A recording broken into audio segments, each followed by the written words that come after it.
How does the possession arrow interact with instant replay in college basketball? Imagine a game where every second counts and decisions are made in the blink of an eye. How do officials ensure fairness when plays are so close that they need a second look? That's where the interaction between the possession arrow and instant replay comes into play. The possession arrow is a system used to decide which team gets the ball after certain stoppages like held balls or when the ball gets stuck. Instead of doing a jump ball every time, the arrow alternates between teams, keeping the game moving smoothly.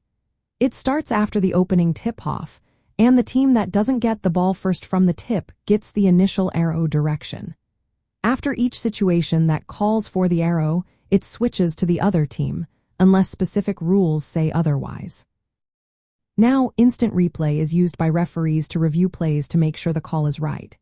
They look at out-of-bounds calls, shot clock violations, or who last touched the ball.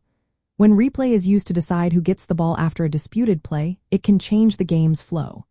If the replay clearly shows which team touched the ball last, that team gets possession, and the arrow stays the same.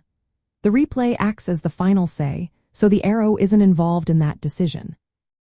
But what happens if the replay can't tell who last touched the ball?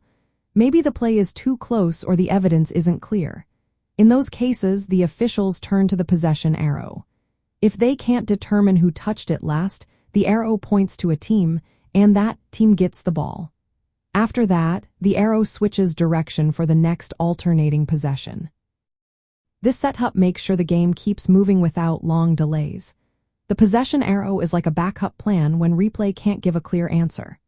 Coaches and players need to keep track of the arrow because it could decide who gets the ball in tight situations.